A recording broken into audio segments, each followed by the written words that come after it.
Hey y'all, I want to make sure the volume's not too much. Okay, so what you see in this beautiful picture is pink sand, a pink sand beach, which is usually caused by foraminifera, which hopefully I pronounced that correctly. It is microscopic little shellfish that when they die, well, they're actually microscopic, and when they die, their shells mix in with the sand and it makes a pink color. There are pink sand beaches in Florida, but that pink is a result of algae, the color of a specific type of algae that make the sand the pink color. There's also black sand and green sand, which is usually as a result of volcanic activity that causes that coloration. So, fun fact. Anyway, green sand beaches are pretty rare, but they do exist. Okay, so let's talk about what happens after surgery, post-op. How do you feel? Why do you feel that way? Etc. And I want to tell you now before I forget. I had surgery on Wednesday. It is now Sunday. Wednesday, Thursday, Friday, Saturday, Sunday. So it's been 5 days post-op. And today I felt a little queasy, but I'm laying down. And I feel better when I lay down and elevate my foot. The pillow that I put my foot on is my favorite thing. It's the best. Anyway, so post-operatively, the reason why you have a problem going to the bathroom, it could be several days, it could be a week, it could be longer depending on your body. The reason why, and I know this from speaking to a medical professional, is because when they put you under, your whole body goes under, right? So it slows down your intestinal tract and it just slows everything down. So when you go to sleep, your intestines go to sleep too. So they may not wake up for like a week or two.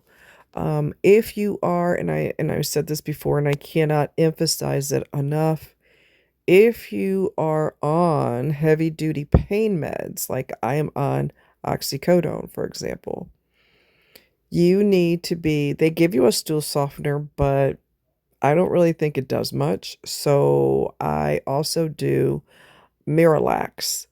Mine is unflavored, has no flavor, so you can add it to whatever drink you like. Non-alcoholic drink, okay? Juice.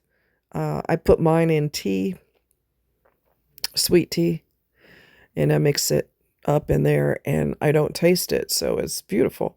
And it helps encourage your body to go gently instead of severe constipation, which can happen as a result of taking heavy duty pain meds. Okay, no one needs to suffer in silence. There is relief on the way in the form of Miralax. I have noticed that, and I've done this in the past, and I kind of did it today, and my body's like, you better stop. If I get up and around and my body's not ready for that, I will get to feeling nauseous. And today I started feeling nauseous because I was up and around, and my body's like, we're not ready for that. Okay, sister. So I end up laying back down and elevating my foot like I should.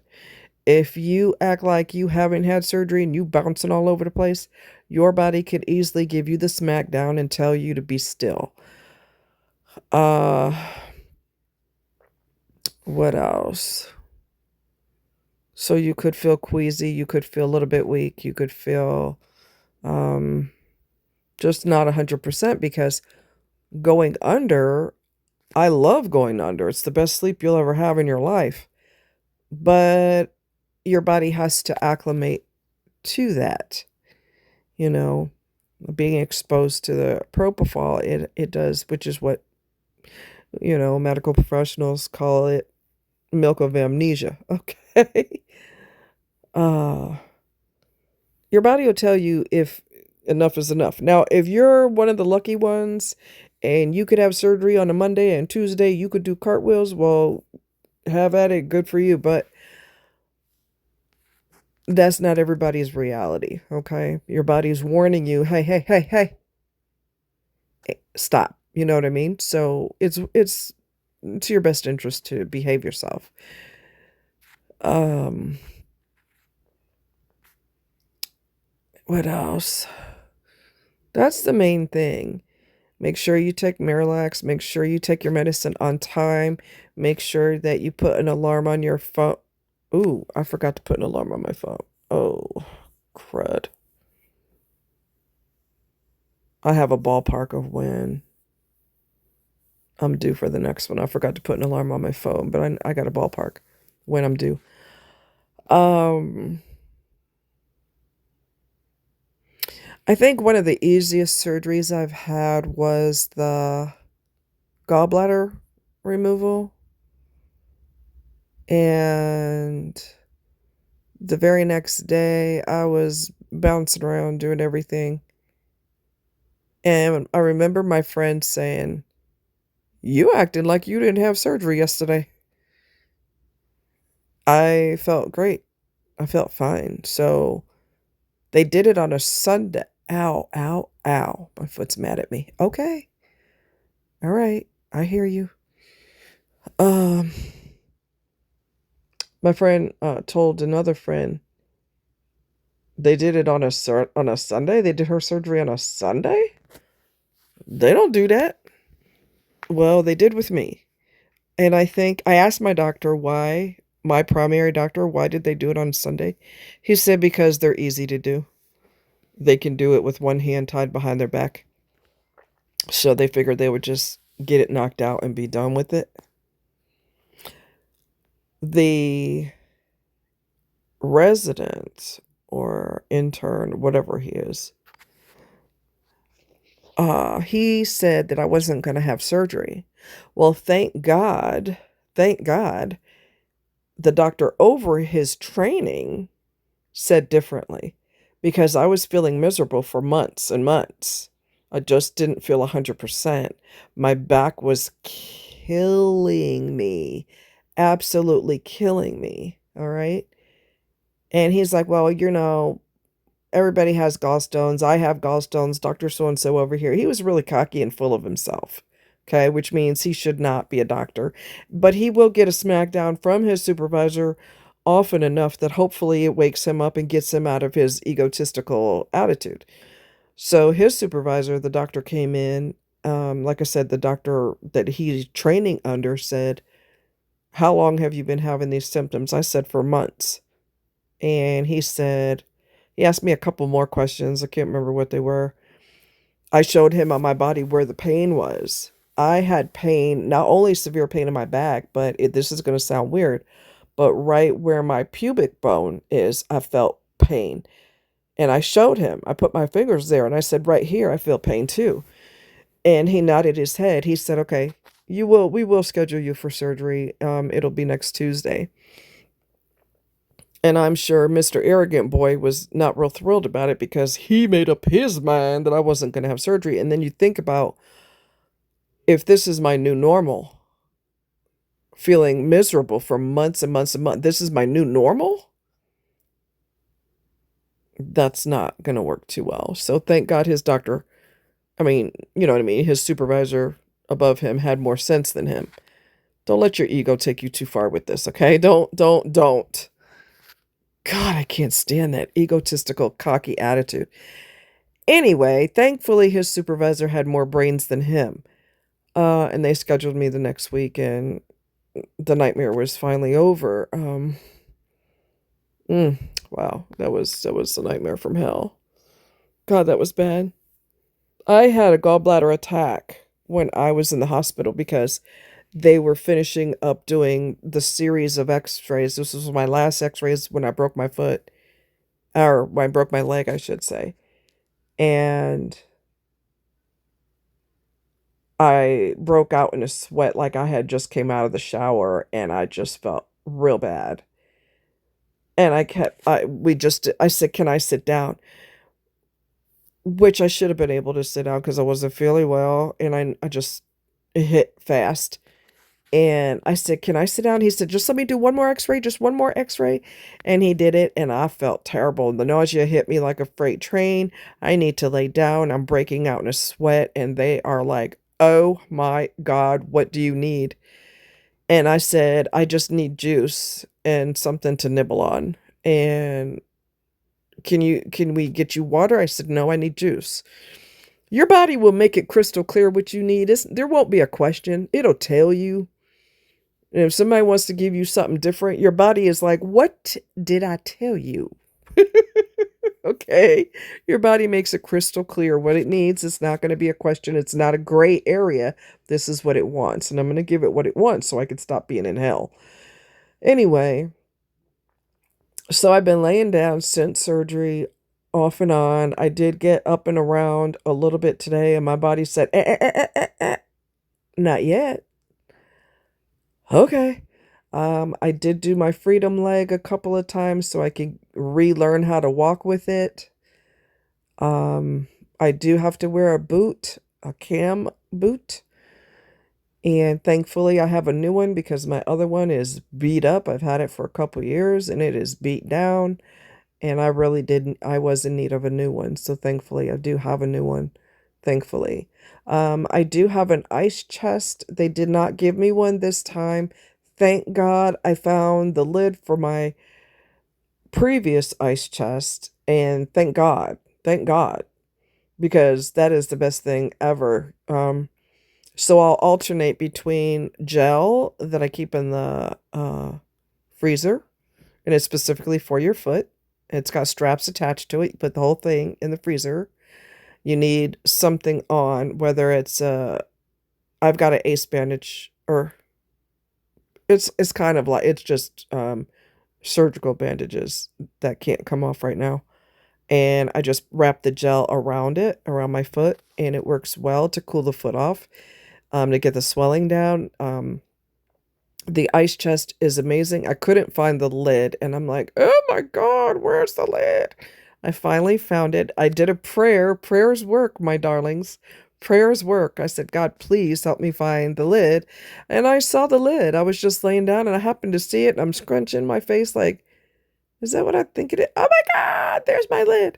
So, with alternating between the gel pack thing, which is reusable, and buying ice, I don't have to buy ice every single day. For the ice chest, I can alternate with the gel and put it in the freezer overnight and it's ready. But the ice chest is great. It's called, in case you want to look at it online, you could find one on Amazon. It's called a Donjoy, Donjoy Classic 3. I believe it's called Donjoy Classic 3. And you could see how it works, and the hose that's attached to it, and the hose attaches to the pads that attach to your body, and the cool water, the cold water goes through there and wraps around, it circulates around that part of your body that you need ice on to reduce inflammation. So, and for those who do not know, this is recovery from bunionectomy. The first surgery had issues. I had 2 staples in my foot, my toe, my big toe. One of them broke. That prong will stay in there forever because it would cause too much damage to take it out. But that hardware was removed. New hardware was put in, I'm pretty sure. I don't know the details, and I will know more specific details August 7th, if I'm not mistaken. I just have to learn how to be more patient with my healing, because when you lose the ability to walk, it changes the way you do everything. It literally changes the way you do everything. And I'm not used to that. Like, you know what I'm saying? When it happens, it's just everything is a lot slower. You're not supposed to drive when you're on heavy duty medication. Everything you do, you have to do differently. And oh my God, really, it's just not been fun. It's not been fun at all. So, anyway, if you have any questions, I will let you know specifics about what they did when August 7th comes. From what I understand, because the doctor told my friend, but my friend has a memory issue too. So I do think that part of the bone was healing. Thank Thankfully, because I'm taking the vitamins, vitamin C and vitamin D, I believe. And so it's kind of kick-started the bone to heal because they cut into the bone so that they could realign the toe so it can actually be straight and appear straight on the x-rays. So they don't really have a choice in the matter, but the bone wasn't healing properly. So from what I understand, it is now, and yay and yay. But I don't know anything else, and I will know more. Like I said, my 2-week post-op visit. So if you have any questions, by all means, let me know. I talked to one person today who said he was watching a video about a bunionectomy, and he said, yeah, thanks for showing me that. I'm never going to have it done. And I said, okay, I had it done twice and I survived. You're going to be fine. Now, what that person doesn't know is when that pain kicks in, the stinging, burning sensation from having bunions, that's a pain that you will not forget. Okay? It stops you in your tracks. That's why I went to the doctor about it, and that's why I opted. There's no other cure for bunions. I mean, you'll see all these gadgets, okay? Wear this for 3 months and you'll see a drastic difference in your. That is all marketing. None of that is true. That has to be surgically altered, okay? Because the minute you stop wearing that gadget, your body's going to go back to the way it was, which is incorrect. Your big toe is going to lean over towards your other toes, and it's going to make that bone stick out and be more and more prominent. There is no magic gadget in the world that's going to, you wear that for a few months and bada big, bada boom, you're 100%. That is not true. That is just a marketing ploy, okay? And this is coming from my what do you call it? Podiatrist. I'm going to say pediatrician. That's incorrect. Podiatrist. Quit laughing, y'all. So anyway, if you have any questions, let me know. I remember going to her office, the podiatrist, and I remember thinking, well, there's got to be some kind of thing I could wear and it could retrain that toe to do something different. Wrong answer. I was not prepared for her to tell me that surgery is the only way that it can be fixed. And I remember going to the parking lot to leave, and I kind of went, because I'm thinking, oh crap, I have to have surgery, and I, that wasn't great news because I didn't want surgery at all. But that's the only way it could be fixed. So, it's just the way it is. Regardless of the nonsense and marketing ridiculosity that you were told, no, that's true. It doesn't magically fix itself. I wish it did. Anyway, you guys take care. Much love. Be safe. Bye.